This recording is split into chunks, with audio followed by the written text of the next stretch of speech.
visualizer, which you saw in the video. You saw the visuals going. So that's kind of cool. Just like the 64 has visuals on it as well. Mm-hmm. So, all right. So we got a next artist, Jeff Gregory. So Jeff is interesting how we met. So we met actually in 2017 at our very first CRX in Las Vegas. He came to the show, and I guess he was there already on another show. Maybe I'm not exactly sure if he came just for CRX or he was already in town for another show, and he happened to find out about it. And so he was there, and he was in my booth. I remember I brought my Casio DG20 guitar that year. And he was one of the first ones to hop on that thing and start jamming on it. I'm like, okay, this guy knows music, and he's doing some cool stuff with it. And so I kind of like, we became friends after that show, and I've been kind of following his music. And this guy's hardcore. So I'm pretty old school. I got old gear. I use MIDI. Okay, he's even more hardcore. So he uses the sequencers inside the machines. I don't even think he uses MIDI. He uses like, I don't even know what it's called, but it's the data that uses the sequencers built into these machines, and he triggers everything. And I'm not sure how he does it all, but you'll see in this video all the old gear he has as well. And so he does a lot of experimental stuff, ambient, abstract. Yeah, he's been doing this for 32 years, and he's got a lot of classic synths in there. He's got a Commodore 64. Who you'll see on this video. He's got some cool stuff going on. So this is Jeff Gregory from Illinois. Take it away. Roll it.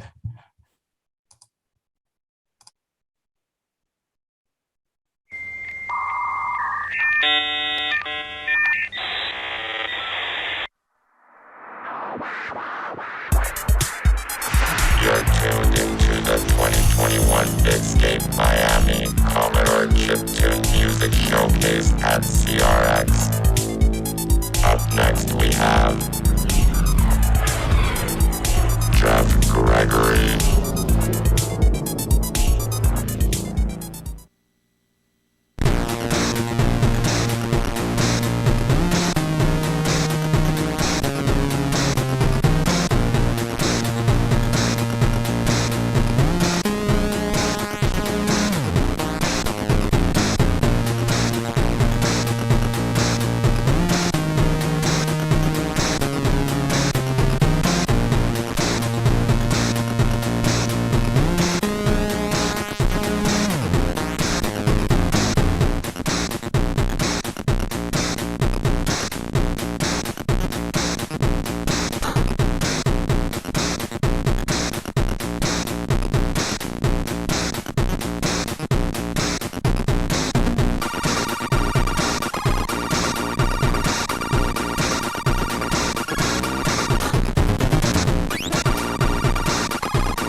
All right, we're back. Ooh, we want more.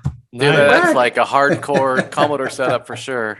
Yeah, so his solo work has been described as electronic mood control. So I mean, I could totally tell he's just Yeah. twisting those SID channels, like those registers, man.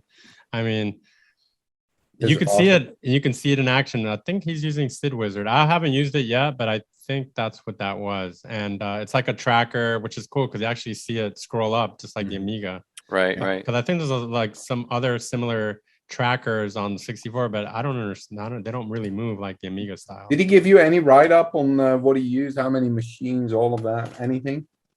Well, I think it was just one machine per track, basically on there. And Well, I know Dr. T software does something like that for the Amiga for sure. I know they had a 64 version as well that Yeah, was yeah. scroll like that, like a standard tracker type of. okay. Yeah, but I So it think the could be that. Dr. T stuff was all MIDI. Right. So it's I don't think made a SID version, but then all their MIDI stuff for the 64 was just like that. Yeah. That So is awesome. yeah, really cool stuff. He's got so many tracks out there. You got to check out his website, jeffgregory.net, as you saw in the video. Also, he's on soundcloud.com/Jeff-Gregory. And yeah, he's got some really cool stuff. His last album was really good. There's actually a track on there. I asked him if I could remix it. The problem is there's no MIDI information. So how do we extract it? You know, we might have to figure out how we're going to do that. But I told him that I wanted to remix one of his tracks because it's a very 80s like synthwave track that I really enjoyed. I thought this one, I feel like I got pulled out of a rave that I wasn't ready to end yet. True. They put the lights on. Really, Go home, everybody. And it just needs to go on like this. You don't need no more instruments. We don't need anything. Just go on like this and kind of like take us on. Yeah, I had that kind of vibe with the really good. And I Yeah. noticed it's interesting when the beats start shaking my head a little bit. I'm like, hey, wait a second, what am I doing? Yeah. I noticed I was being really dragged into the into the song. Yeah, and then you can see the different contrast between the style that he was doing raw SID. No, I didn't hear much effects on there, maybe none at all. Is this really raw right out of the chip? Yeah. Yeah. And that's the Very like, in the- your face style. that's the purest form, just to like Yeah. go raw, just Yeah. like that. So And it's kind of like it's good. The demo scene has adopted a lot of this style over the past few years as well, and been very experimental with this. This is a good song, and it gets you right in a pace as well that you kind of want to. oh yeah. Yeah, Want to definitely. move. Yeah. What's Jeff Gregory is similar to beat ratio. Remember how Right. Beat ratio stuck with a certain amount, like I think 80, 86 or 85. I don't know. He took like 2 years window, and he just like froze in that moment. And he's not. He made boundaries like I cannot use gear before that year, and I can't use gear after that year. And I can see Jeff Gregory did something similar where he uses the early model of sequencing music, before DAWs, Cubase, Cakewalk, all that fancy stuff came out. He's using it the way the artists used to do it back in the days, which I think is like, I give him props for that, man, because that's because you immediately recognize it's a new tune, but you recognize the style immediately. It's like very, very cool. Yeah, I very could hear cool. that. I could see that track also like in a kind of like a demo, like Oh, totally. Oh, total totally like demo belongs in scene that. kind of Or stuff, just on a rave, and they just put one of these in between. Yeah, Yeah, in totally. between, because you don't want to end the night on that. No. Yeah, you want to have this. You're like, in what? between. The party's over? Exactly. Yeah, this is Jeff Gregory stuff is for more advanced listeners, because it's very like, it's very deep. When you get to the deep music, a lot of people like people that start like they want to hear like Mario Brothers, like Nintendo. That's more like commercial style, Yeah. But then that's like the gateway into the deeper music. Oh, this That's is kind of like you start off slow and exactly. get everybody in. It's kind of like the luring in music. Yeah, and this one is in the middle where people have to decide whether or not they'll order another drink or pop something or decide to go home. They listen to this tune. It's very and mental. there's no escaping anymore. You're there. You're going to be Yeah. seeing it through to the end of the night. Yeah, this is definitely for the listeners, the ones that truly love hardware, Absolutely. and understand the hardware and what it could do. So Yeah, he's Very, very very good cool. at that.